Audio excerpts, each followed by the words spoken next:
asalaamaaleykum wa rahmatullah mbokk yi maa ngi leen di ziar la nuyu lu bare bari di jéglu nag ci géej gee def ay vidéo da ngeen may jégal te comprendre ni daa am benn chantier bu ne sama wet daanaka liggéey pour def ay enregistrement daf may jafe fan yi xëy na sax ci vidéo bi da ngeen ko seetlu ci vidéo bi may def nii ay bruit yoo xam ni mënoo ko booleeg ay vidéo tey ma war a def benn vidéo ci demande boo xam ne ñu koy faral di envoyé mooy tableau bii nga xam ni confine di stato lay représenté tra paesi della comunità europea euh, confine di stato mooy frontière boo xam ne mi ngi dox ci diggante ay réew yoo xam ne ñoo bokk même communauté bi mooy communauté européenne maanaam union européenne comme booy jógee France di dugg Italie tableau bi da nga ko gis mu lay xamal ne yaa ngi dugg ci Italie waaye Italie ci ñun la bokk ci suñ communauté la bokk kon du bokk ak nga jóge woon France di dugg ci benn réew boo xam ne bokkul ci communauté boobu boo jógee Italie dugg France tamit même chose mu ne indica il confine tra l'Italia ed uno stato membro della comunità europea economica europea mu ne daf lay indiquer benn confine benn frontière confine mooy frontière mooy fi ngay jéggi réew dugg ci beneen da ngeen di bàyyi xel ci ne nag leçon yi déglu bu baax explication yi mooy tax quiz yi ngeen mën koo tontu normal léegi mu ne lii tableau bi boo ko gisee dafay indiquer ab confine ab frontière boo xam ne dafa dox ci diggante Italie ak pays boo xam ni dafa bokk ci communauté économique européenne maanaam ñoo bokk seen mbiru économie koom-koom ak seen communauté maanaam seen ànd mu ne non obbliga ad arrestarsi al confine di stato mu ne obligé wu la nga taxaw ci frontière bi maanaam booy jéggi frontière bi du obligatoire nga jéggi nga taxaw parce que ñoo bokk communauté. Non è vero che preavvisa un posto di blocco degli organi di polizia in vicinanza del confine di stato mu ne du dëgg nag bu ñu la waxee ni tableau bi daf lay xamal ne ci kanam am na montage poste de blocco mooy montage police boo xam ne daf lay obligé nga taxaw ci frontière bi bu ñu la waxee loolu ne non è vero parce que tableau bi maanaam duñ ko fa teg rek pour xamal ne yaa ngi génn France yaa ngi génn réew mi di dugg ci beneen réew mais réew moom mi ngay dugg mook réew mi ngi génn daanaka benn lañ ñoo bokk communauté boo doon dugg ci réew mu bokkut ak moom nag moom beneen affaire lay doon léegi ñu jàll ci quiz yi nga xam ñoo concerné tableau bi bon demande bu njëkk bi concernant tableau bi il segnale raffigurato signal bi ngay gis nii indica il confine di stato con un paese che fa parte dell'Unione Europea mu ne dafay indiquer benn frontière che fa parte boo xam ne dafa bokk ci Union européenne è vero il segnale raffigurato signal bi ngay gis nii si trova al confine di stato con un paese dell'Unione Europea mu ne yaa ngi koy fekk ci frontière u réew moo xamante ni dafa bokk ci Union européenne boo jógee France par exemple dugg Italie yaa ngi jógee ci réew mu bokk Union européenne di dugg ci beneen réew yoo xam ni Union européenne la bokk moo tax ñu defal tableau bii xamal na ni yaa ngi dugg Italie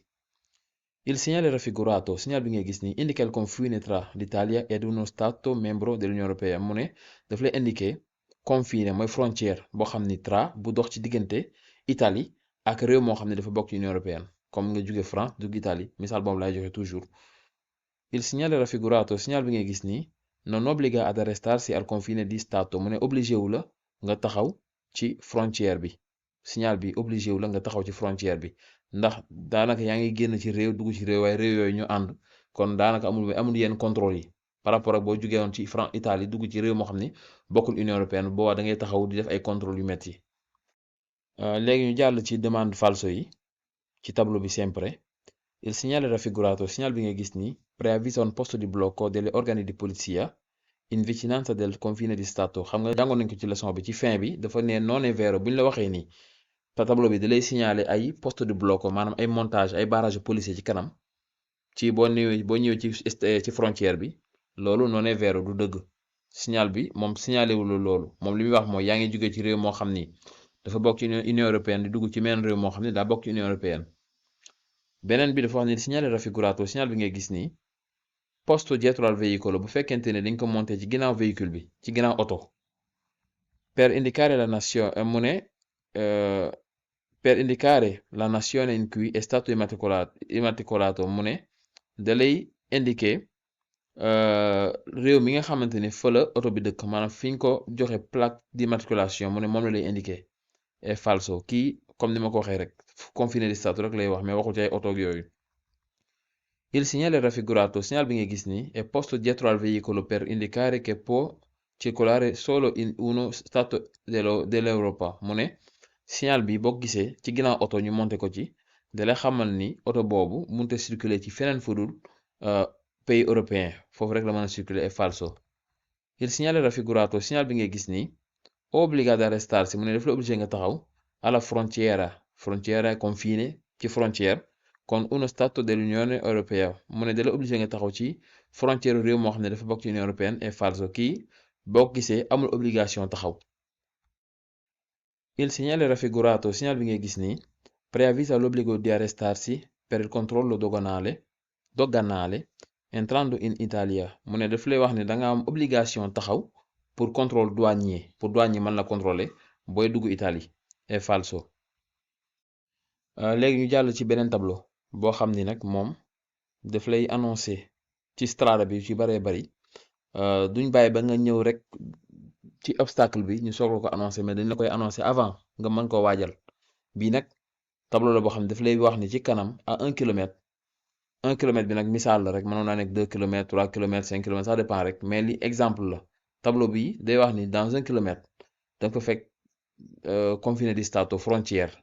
xam nga fi France lañ ci def kon yaa ngi Italie bëgg a dugg France wala yaa ngi ci yeneen réew bu bokk ci Union européenne bëgg a dugg France mu lay xamal ni dans 1 kilomètre da nga fekk frontière u France. Preavviso di confine di stato tra paesi della comunità europea waaw préaviso la préavis mooy loo xam ne daf lay wax ne ci kanam am na lu fa nekk bokkul ak tableau bi nga xam ne carrément danaan la egsi nga yaa ngi frontière baa ngi nii mu ne preavvisa un confine di stato mu ne daf lay annoncé ni ci kanam am na ab frontière con un paese che fa parte dell'Unione europea frontière bu dox ci diggante réew ak réew moo xam ne dafa bokk ci Union européenne su strade che portano a tale confine bu fekkee yaa ngi ci strada boo xamante ni daf lay portare daf lay jëme ci tale confine ci frontière boobee waaw boo nekkee ci strada boo xam ne daf lay jëmee ci frontière ba tableau bi moo lay xamal ni strada bi boo ko continuer 1 kilomètre da nga dugg France da nga dugg Italie da nga dugg ci pays boo xam ne dafa bokk ci Union européenne. Ne indica inoltre la distanza waaye nag daf lay indiquer distance bi tableau bi distance la tudd bu leen ko fàtte in basso ci suuf mu ne non obbliga ad arrestarsi du la obligé nga taxaw per il controllo doganale pour nga taxaw pour douanier al confine di stato maanaam du ne la mukk boo fa eggee par force da nga war a taxaw pour douanier yu contrôler no waxul loolu moom waxu ko donc bàyyi leen ko xel nag du ñëw ci quiz yi non è vero ci leçon yi nag da leen bàyyi non è xel non è vero yi parce que moom dañuy ci quiz yi bu boobaa non è vero ngay def rek maa ngi jéglu ci bruit chantier bi non è vero che si trova in vicinanza di un posto di blocco mu ne du dëgg bu ñu ne la dafa nekk ci wetu poste di blocco mooy fi nga xamante ni dañ ko baare policier dañ ko baare ok è un segnale che va posto su di un veicolo wala ñu ne la signal la boo xamante ni ci ab véhicule nga koy fekk maanaam ñu monté ko ci oto déedéet kii ab frontière la lay indiqué ne la à 1 kilomètre boo doxee 1 kilomètre da nga fekk frontière u France loolu rek la wax. léegi ñu daal di jàll ci quiz yi demande bu njëkk dafa wax ni segnale raffigurato signal bi nga gis ni preavvisa confine di stato con un paese che fa parte dell'Unione Europea mu ne daf lay préavisare daf lay wax ne ci kanam am na benn frontière boo xam ne dafa bokk ci Union européenne maanaam frontière u réew moo xam ne dafa bokk ci Union européenne préaviso 1 kilomètre kon day préavisare parce que eggogo ci frontière ba. Il segnale raffigurato signal bi nga gis nii è posto sulle strade che portano al confine di stato con un paese dell'Unione Europea mu ne daf lay ñi ngi koy installé ci strada boo xam ne daf lay jëmee ci frontière boo xam ni dafa jëm ci réew mu bokk ci Union européenne frontière boo xamante ni daf lay dugal ci réew mu bokk ci Union européenne. Il segnale raffigurato signal bi ngay gis nii preavvisa la distanza dal confine con uno stato che fa parte dell'Unione Europea mu ne daf lay préavisare distance bi dox ci diggante réew mi nga nekk ak frontière réew moo xam ne dafa bokk ci Union européenne. Il segnale raffigurato signal bi ngay gis ne ba tey non obbliga ad arrestarsi mu ne obligé wu la nga taxaw per il controllo doganale pour contrôle douanier al confine di stato ci frontière bi è vero moom néewu la da nga war a taxaw danañ ñëw ci tableau boobu ci kanam tableau bi nga xam ne moom boo gisee da nga war a taxaw ci frontière ba. léegi demande yi nga xam ne falso la mooy yii il segnale raffigurato signal bi ngay gis nii si trova in vicinanza mu ne yaa ngi koy fekk boo nee ba jege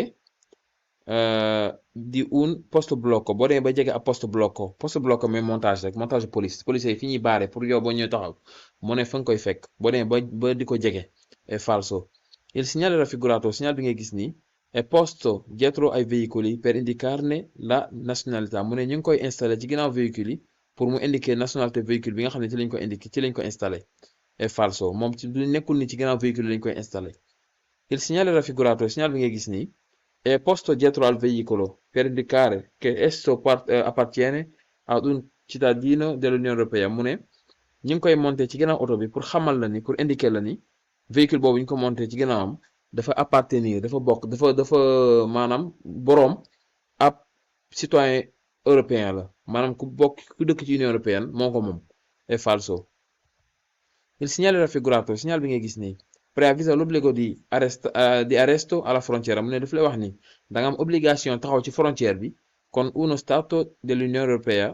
frontière boo xam ne dafa dox ci diggante réew mi nga nekk ak réew moo xamante ne dafa bokk ci Unione Européenne mu ne daf lay wax ne da nga am obligation taxaw fa è falso. Il segnale raffigurato segnal bi ngay gis nii obbliga ad arrestarsi per il controllo doganale all'ingresso nel territorio di un paese europeo mu ne daf lay obligé nga taxaw pour contrôle douanier ci booy ingresso booy dugg ci territoire boo xam ni dafa bokk ci Union européenne è falso dafa bokk ci Europe è falso. léegi ñu jàll ci alta dogana